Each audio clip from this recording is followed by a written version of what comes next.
Bonjour chers élèves, bonjour chers auditeurs. Une fois de plus, nous nous retrouvons ce matin. L'actualité oblige, j'espère que vous avez respecté les mesures prescrites pour que nos vies soient préservées et régulièrement lavez-vous les mains. Si vous sortez, portez votre masque. Alors, dans le cadre des enseignements de géographie que nous avons entamés dernièrement, rappelez-nous le titre de la dernière leçon. Oui, Mamadou. Effectivement, nous avons entamé la partie de la géographie régionale du Cameroun et nous avons évacué la deuxième leçon intitulée le plateau de la Damawa. Très bien. Aujourd'hui, nous allons commencer avec notre troisième leçon qui sera intitulée le plateau sud camerounais. Alors, avant d'entamer, nous allons vous présenter les objectifs de cette leçon. À la fin de cette leçon, l'élève sera donc capable de présenter et de situer le plateau sud camerounais. Bien évidemment, nous sommes en géographie et vous savez, l'un des outils primordiaux de la géographie, c'est la carte. À travers une carte, que vous soyez où, lorsque vous avez une carte du Cameroun, vous devez être à même de situer la région dont il est question aujourd'hui, à savoir le plateau sud camerounais. Alors, deuxième objectif, il vous sera question ici d'énumérer et de localiser les principales ressources économiques que regorge cette partie du pays. Bien évidemment, ces ressources devraient contribuer au développement de notre pays.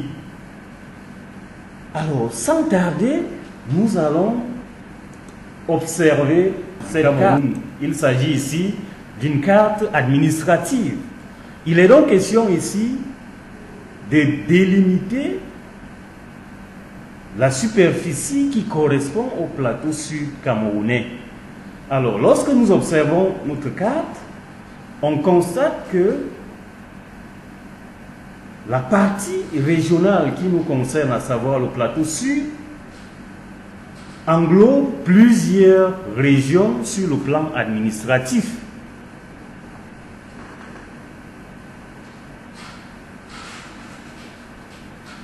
Ok.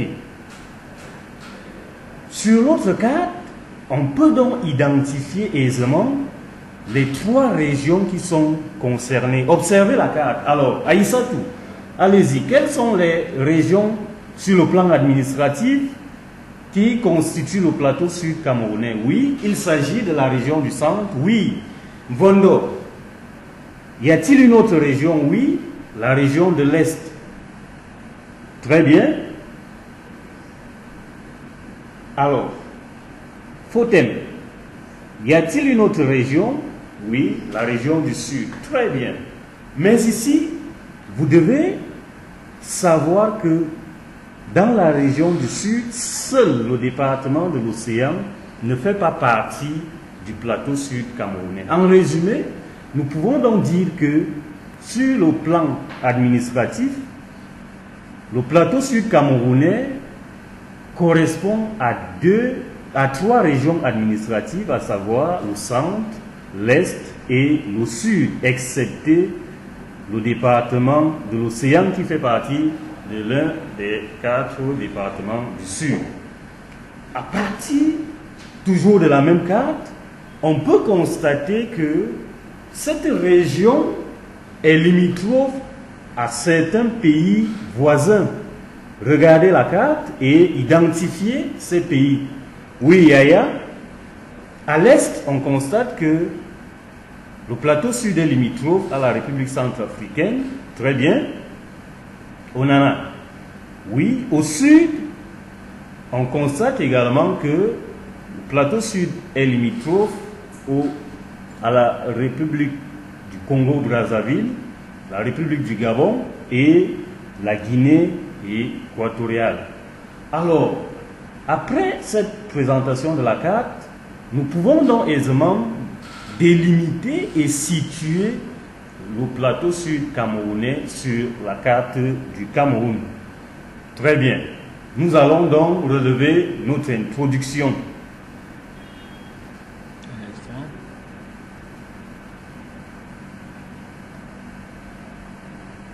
En résumé, donc, le plateau sud camerounais est une plateforme. Point. Il est limité au nord par le plateau de l'Adamawa, virgule, à l'est par la République centrafricaine, à l'ouest par les hauts plateaux de l'ouest et la plaine côtière, et au sud par le Congo-Brazzaville, le Gabon et la Guinée équatoriale. Point. Il couvre les régions du centre, de l'est, du sud, sauf le département de l'Océan. Point. Sa superficie est estimée, même si notre leçon s'arrêtait à 225 000 km², à partir d'une carte du Cameroun, l'élève de terminale peut donc être à même de ainsi situer le plateau sud camerounais. Alors, grand 1, nous allons présenter le milieu physique. Observez la carte physique du Cameroun. On va montrer les choses. On va pointer.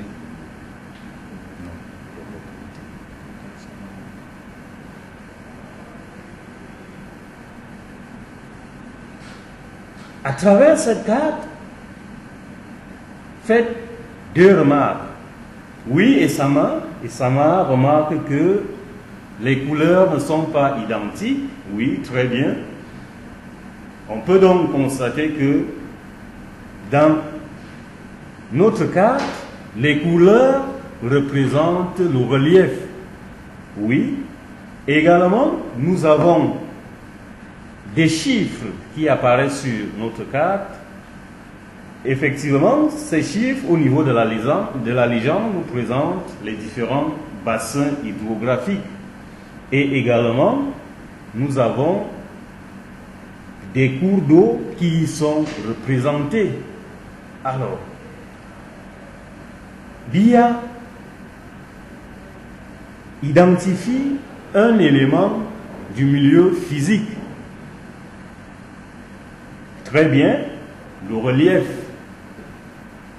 Autre élément physique, nous avons l'hydrographie, la végétation, les climats et les sols. Très bien. Alors, nous allons commencer par le relief physique.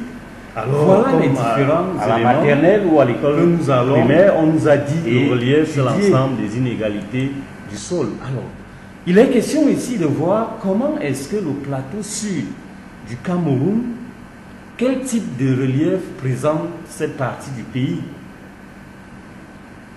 À travers notre carte que nous avons observée, nous avons dit que la nuance des couleurs nous présentait le relief. Alors, après avoir su délimiter le plateau sud, on constate que la couleur qui représente le relief dans cette carte est uniforme.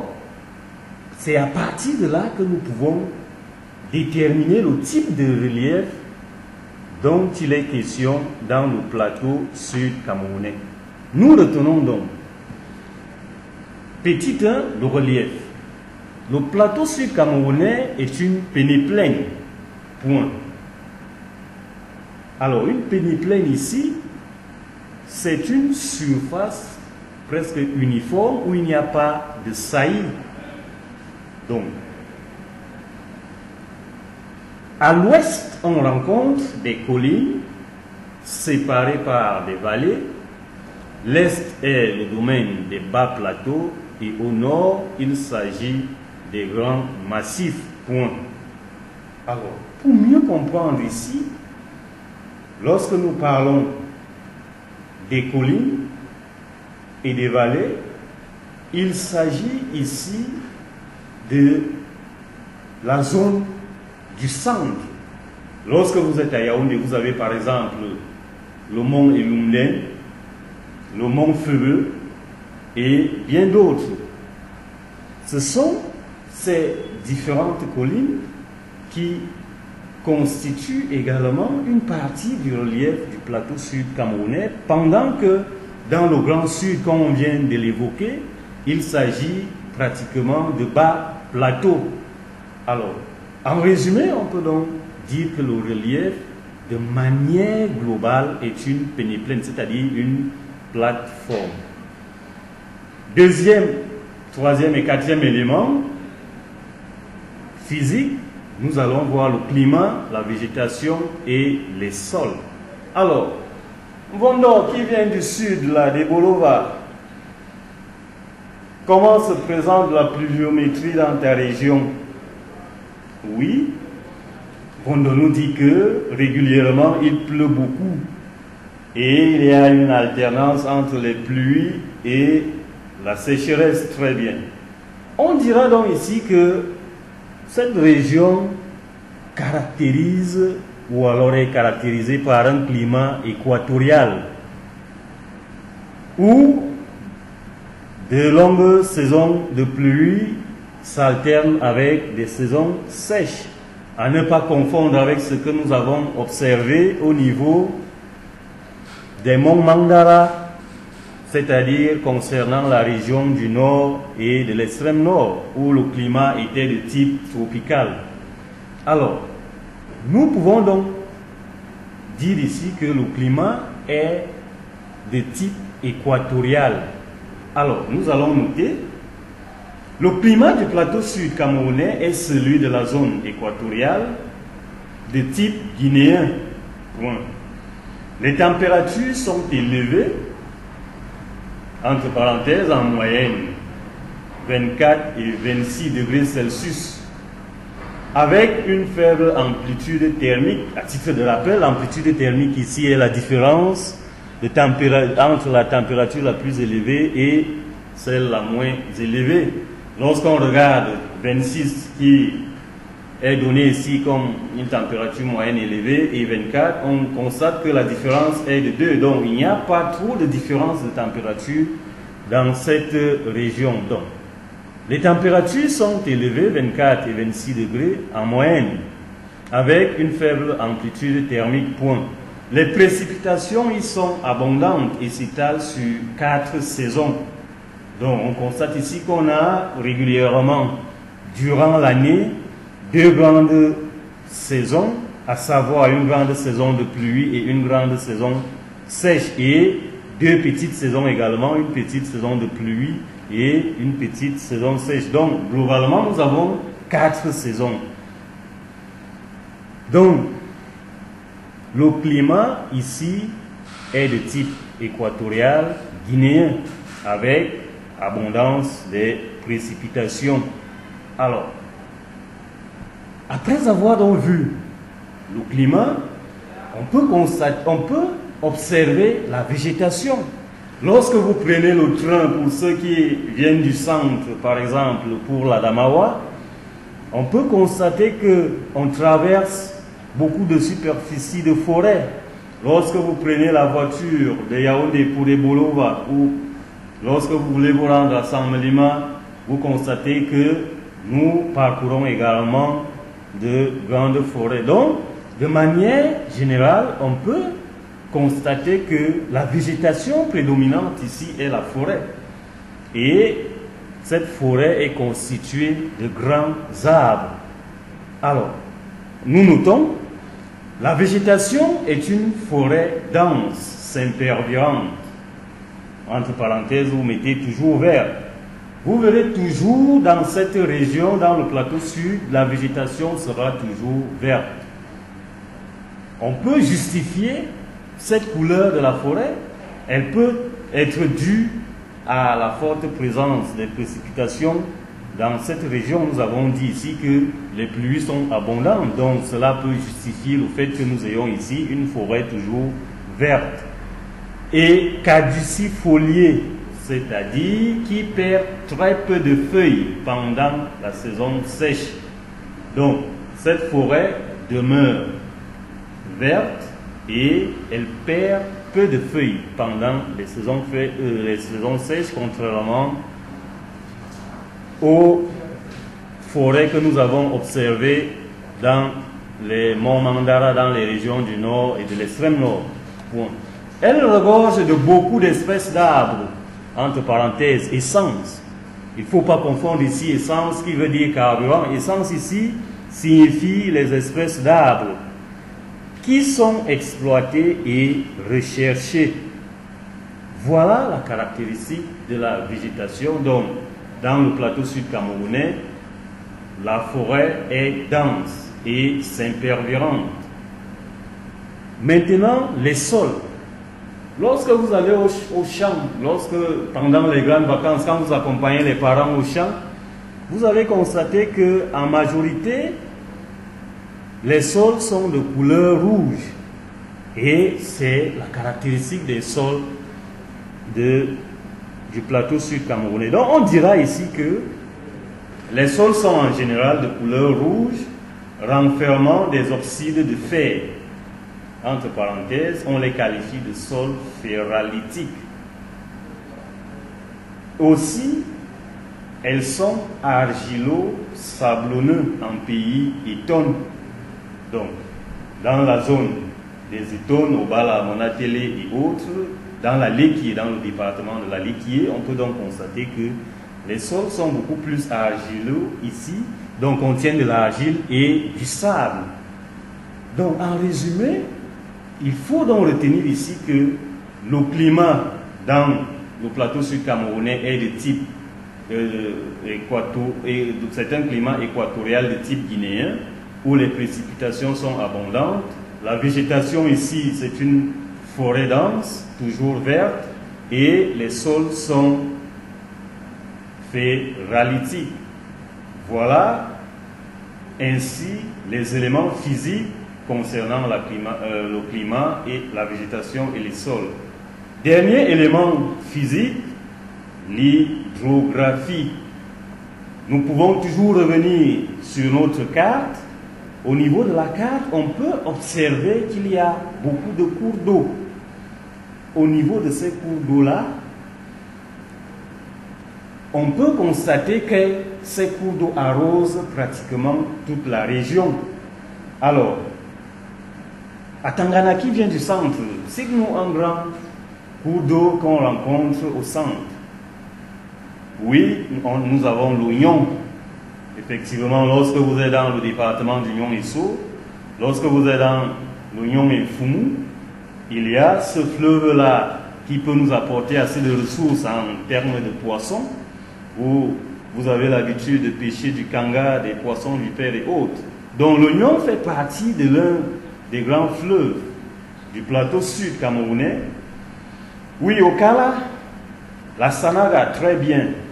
La Sanaga également, qui est d'ailleurs le plus grand fleuve du Cameroun, avec environ 910 km, fait partie également des cours d'eau que nous rencontrons dans cette région. Alors, et Sama, à l'est, quels sont les cours d'eau que nous pouvons rencontrer là-bas? Oui, nous avons la Sangha. Oui. Et au sud, nous avons par exemple l'Otem. Très bien. On peut donc noter. C'est une région bien arrosée par les cours d'eau tels que la Sanaga et l'Oignon au centre, la Sangha et la Gokor à l'est, l'Otem et l'Odia au sud. Bien évidemment, ce ne sont pas tous les cours d'eau ici. La liste des cours d'eau dans cette région est exhaustive. Il y a d'autres cours d'eau que vous allez identifier sur la carte que nous avons présentée, la carte physique bien évidemment. Ils sont pour la plupart peu navigables à cause de la présence des chutes et des rapides, mais constituent un grand potentiel énergétique et un atout pour le tourisme et la pisciculture. Point. On comprend donc ici, ou alors on peut relever ici quelques importances que nous pouvons tirer ou que nous tirons, parce que déjà dans beaucoup de ces cours d'eau, on y a déjà érigé des barrages hydroélectriques, des barrages de retenue d'eau qui peuvent nous fournir de l'énergie électrique très importante pour la vie. Également, on peut élever des poissons, on peut pratiquer du tourisme. Dans ces cours d'eau, on y retrouve des chutes et des rapides qui sont souvent des éléments très attrayants et qui peuvent attirer des devises étrangères. Lorsque vous allez visiter des chutes de Napchigal sur la Sanaga, les chutes du Dja ou de la Lobé, cela peut toujours amener un certain nombre de bénéfices pour la région et pour l'État. Donc, aussi, nous pouvons dire ici que cette région est organisée en deux grands bassins. Nous pouvons parler ici du bassin de l'Atlantique et du bassin du Congo. Alors, c'est une région qui est la plus grande en termes de superficie, en termes même de population et même en termes de ressources. Voilà des éléments physiques que nous pouvons donc identifier dans le plateau sud camerounais. Donc, il faut également associer à cette étude physique un certain nombre d'importances. Nous avons parlé ici des ressources de la forêt. La végétation qui est constituée majoritairement des arbres peut nous fournir un certain nombre de bénéfices lorsqu'on va exploiter ces arbres-là. Nous le verrons dans la deuxième partie qui suit. Le climat que nous avons identifié ici est important pour les pratiques agricoles. Le relief également, un relief de plateau peut permettre la mise en place de différentes voies de communication et ainsi de suite, ainsi de suite. Donc voilà ce qu'il faut essayer de retenir avec son importance, même si on ne l'a pas noté, mais vous êtes en terminale, vous devez pouvoir faire ce lien-là. Donc immédiatement, nous allons embrayer avec la savoir, l'étude économique. Pardon, autant pour moi, avant l'étude économique, nous allons faire une petite présentation humaine. Alors,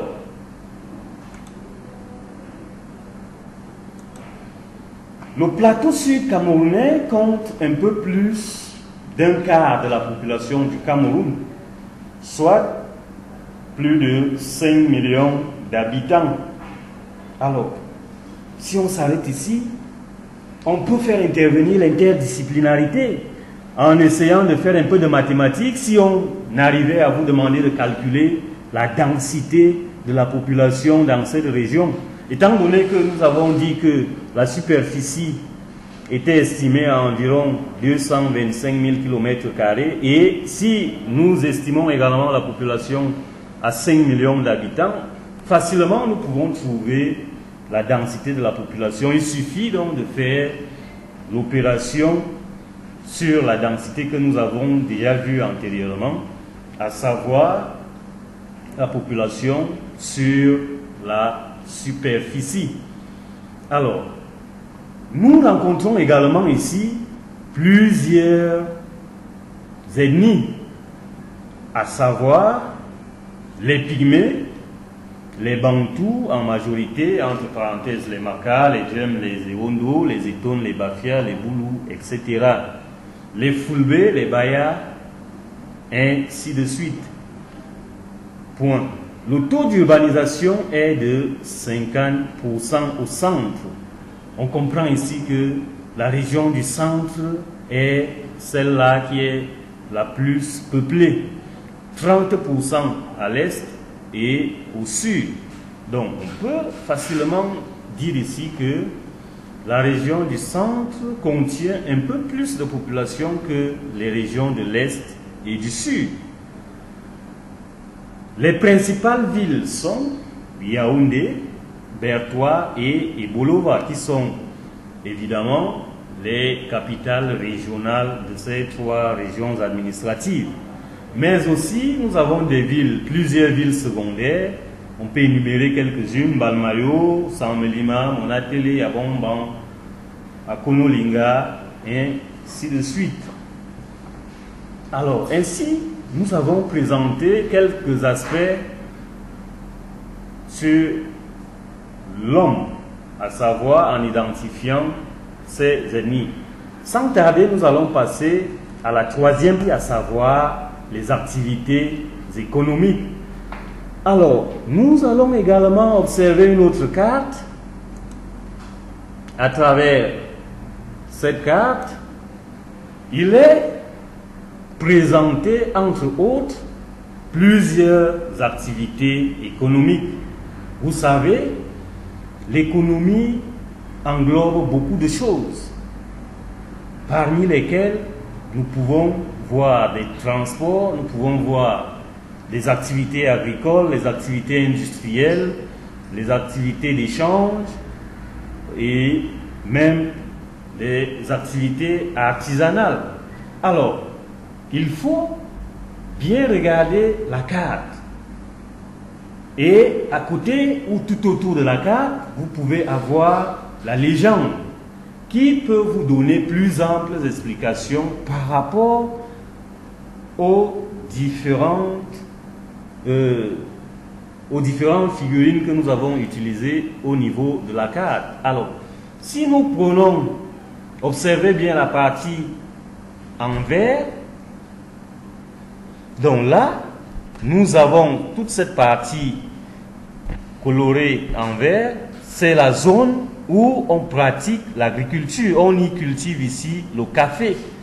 Et là où nous avons archuré, la superficie archurée, c'est celle-là où les activités agricoles, où on cultive le cacao. Et un peu plus au sud, avec la limite avec l'océan, on peut observer la culture du palmier à huile. Et lorsque vous voyez ce petit dessin d'avion, vous pouvez, sans risque de vous tromper, qu'il s'agit là d'un aéroport ou d'un aérodrome. Ainsi de suite. Et maintenant, les lignes. Au niveau des lignes, il y a celles qui sont pleines, il y a celles qui sont en interrompues. Alors, tout cela est expliqué au niveau de la légende. En fonction de l'épaisseur des lignes, on pourra donc dire que nous avons des voies de communication. Alors, partant de Yaoundé pour arriver à Ngaoundéré, on peut utiliser plusieurs moyens de transport. Vous pouvez décider de prendre le train. Alors, vous partirez donc de Yaoundé pour Ngaoundéré en empruntant le train, le rail. Vous pouvez emprunter la route. Vous avez des routes bitumées. Et vous pouvez également emprunter les airs en prenant l'avion. Donc, en termes d'économie, le plateau sud camerounais est également bien fourni. Et nous allons commencer par l'agriculture, l'élevage et la pêche. Alors, nous allons noter ici que l'agriculture est la principale activité qui meuble le quotidien des populations du plateau sud camerounais. D'ailleurs, c'est la base principale de l'économie de notre pays de manière générale. Alors, nous notons, l'agriculture reste la base de l'économie. Elle occupe 50% de la population du centre, près de 75% à l'est et 80% au sud. Sa pratique est encore beaucoup plus traditionnelle, malgré les efforts de modernisation. Alors, on peut comprendre ici pourquoi les régions de l'Est, du Sud, ne sont pas assez développées, puisque une activité principale telle que l'agriculture se fait encore de manière archaïque, c'est-à-dire que nos parents, nous faisons des champs à partir des outils très rudimentaires, à savoir la machette, la houe, pendant que dans les pays que nous envions, ce n'est plus le cas. Là-bas, l'agriculture est extensive, intensive, autant pour moi, et on a intégré non seulement la mécanisation, mais aussi d'autres éléments que nous avons déjà vus certainement. Donc, sa pratique est encore beaucoup plus traditionnelle malgré les efforts de modernisation. Les cultures vivrières sont les tubercules. Lorsque nous parlons de tubercules, ici on peut faire allusion au manioc, au macabo, à la banane plantain, etc. Et les cultures commerciales, nous avons identifié certaines superficies au niveau de la carte où on pratique la culture du caféier, du cacaoyer, de l'hévéa, du tabac, du palmier à huile. Donc ce sont ces différentes cultures qui sont des cultures commerciales ou encore des cultures de rente. Donc les cultures vivrières sont des tubercules et les cultures commerciales ou de rente, on peut citer entre parenthèses le café, le cacao, le palmier à huile, le tabac, l'hévéa. Point. L'élevage. Avant de retenir quelque chose sur l'élevage, nous revenons ici sur la végétation. Nous avons dit ici que la végétation dans le plateau sud est la forêt dense. Et cette végétation ne pourra pas permettre la mise en place ou sur pied de l'élevage du gros bétail à cause de la forêt. Et aussi un autre élément qui constitue également un obstacle à la modernisation de l'élevage ici, c'est la présence de la mouche tchétché. Donc voilà quelques handicaps qui peuvent vous permettre de justifier le fait que l'élevage ne soit pas une activité phare ici. Alors, nous notons, l'élevage aussi est traditionnel. C'est le domaine du petit et du gros bétail. Quelques exploitations modernes existent, par exemple la Sosucam, qui est une exploitation agricole moderne au niveau de Mbandjok. Si vous arrivez à Mbandjok, vous allez constater qu'il y a plus d'une centaine d'hectares de canne à sucre. Et également, au niveau de Yaoundé, on a quand même une ferme moderne, ce qu'on appelle les fermes pilotes de Vorbeti. Voilà quelques éléments qui caractérisent donc l'agriculture, l'élevage dans le plateau sud camerounais. Nous allons immédiatement passer à d'autres éléments qui font partie des activités industrielles, l'industrie. Donc nous allons parler de l'industrie, de l'artisanat et puis de l'exploitation des ressources. Alors, L'industrie ici est en plein essor et est diversifiée. Lorsque nous parlons de l'industrie en plein essor ici, c'est pour dire que l'industrie est en développement. Nous n'avons pas encore atteint le bon rythme d'industrialisation pour que le Cameroun aussi soit placé parmi les pays industrialisés. C'est pour cela que nous disons ici que l'industrie dans cette région est en plein essor. Mais on peut également relever ce contraste qui existe parce qu'il y a plein de ressources qui peuvent motiver la mise en place d'un bon développement industriel, mais malheureusement, au regret de le constater que l'industrie ici n'est pas véritablement à un bon niveau de développement. C'est pour cela que nous disons ici que l'industrie est en plein essor et est diversifiée. La diversification ici est également due à la multiplicité des ressources que regorge cette partie du Cameroun. Donc, ici, nous avons l'agro-industrie qui domine dans la région du centre. Nous pouvons citer ici les brasseries du Cameroun qui sont pratiquement l'une des grandes structures qui emploient et qui produit des boissons alcoolisées et non alcoolisées. Nous avons également, comme nous venons de l'évoquer, la Sosucam et même la Kamsuko, toujours au niveau du centre. Aussi, nous avons les industries du bois qui comptent de nombreuses entreprises. Bien évidemment, nous avons vu au niveau de la végétation que elle est caractérisée par la forêt dense. Et dans cette forêt, il y a plusieurs essences qui sont exploitées et qui sont même d'ailleurs recherchées. Donc, c'est d'autant plus que nous avons plusieurs scieries ici et quelques entreprises qui transforment le bois à l'écart de l'ECAM placage de Sofibel qui font dans le bois. Par ailleurs, les industries extractives commencent également à se mettre sur pied. Il faut remarquer ici que les richesses du sous-sol sont encore exploitées à nos jours de manière artisanale. Mais nous constatons quand même un effort, même s'il n'est pas assez remarquable, du gouvernement qui essaie de moderniser ce domaine.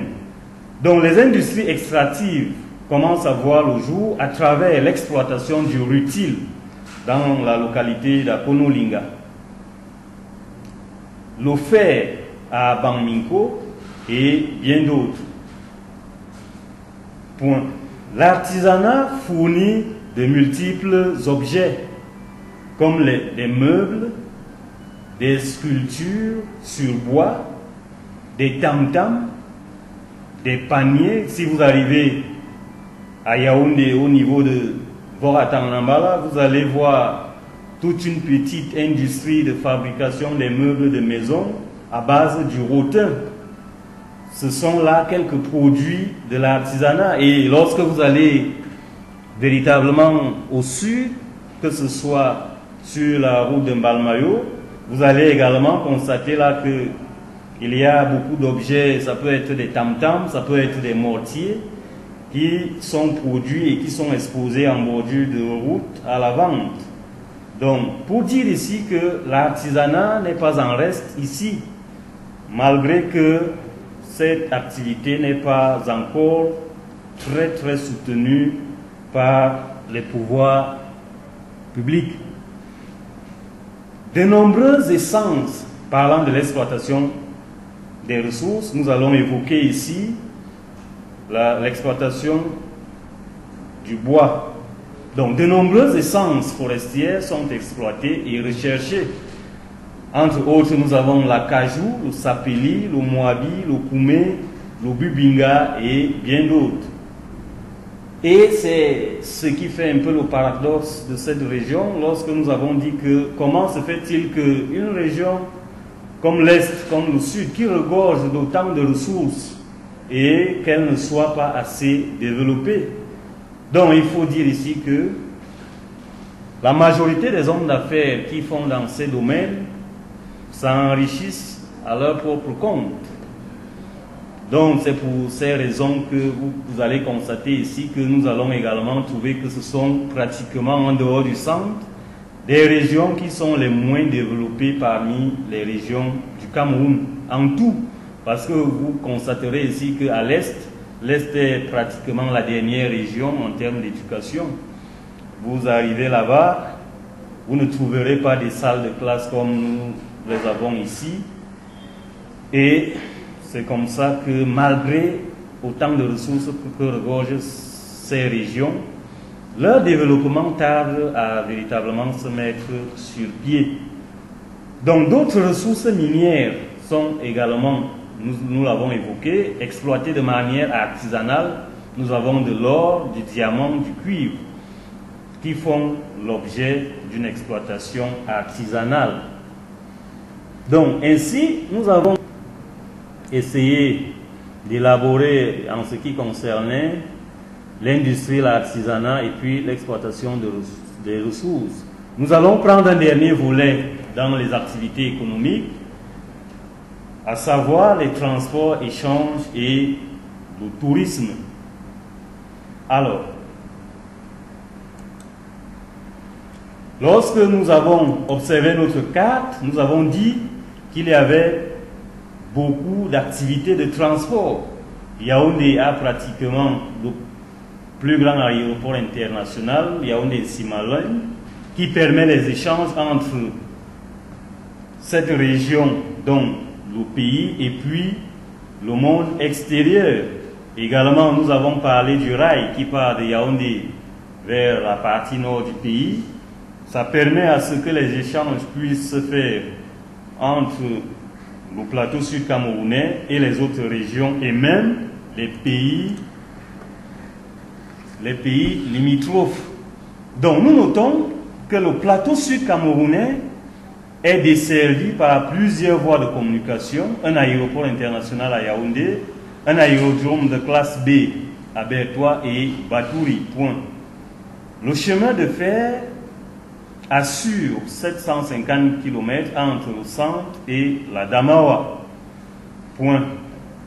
De nombreuses routes bitumées et de campagne relient les différentes localités et centres de production de la région avec les autres régions du pays et même avec les pays voisins.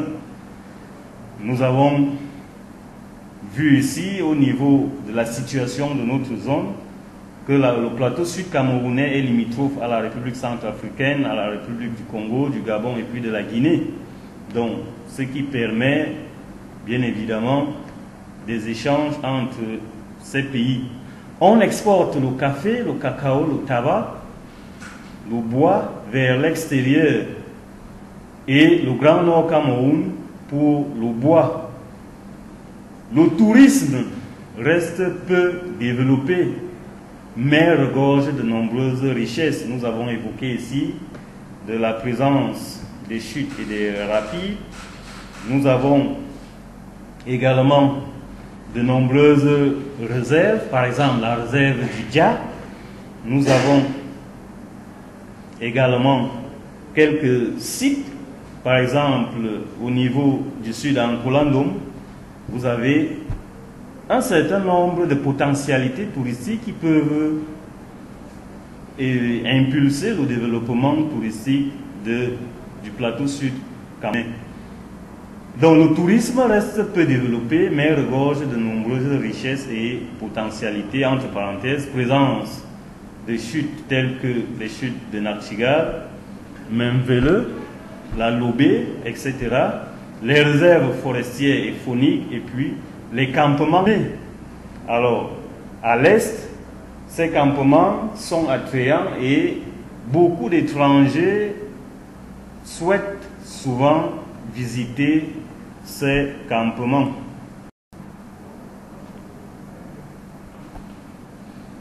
Ainsi, nous avons fini avec la partie activité économique.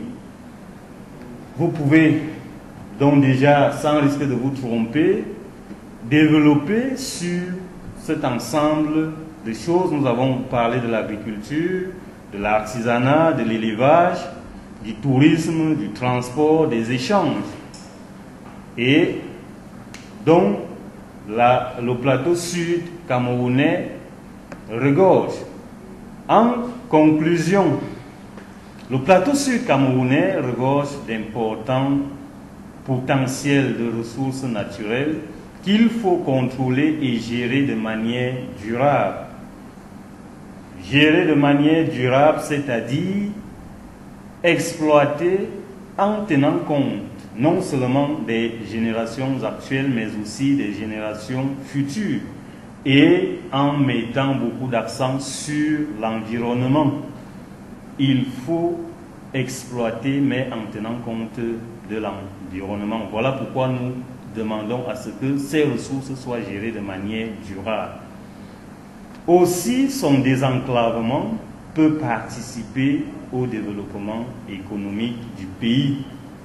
Donc, c'est pour dire ici que malgré les quelques routes bitumées et même des routes interrégionales, nous pouvons appeler ça des routes sous-régionales entre États qui sont en train de se mettre sur pied, les 3 régions sur le plan administratif qui constituent le plateau sud camerounais ne sont pas encore véritablement très ouvertes au reste du pays et même à l'extérieur. Or, l'un des points essentiels pour le développement d'un pays et d'une région est la communication à travers ces voies de communication. Donc ainsi, nous avons terminé avec l'étude régionale du plateau sud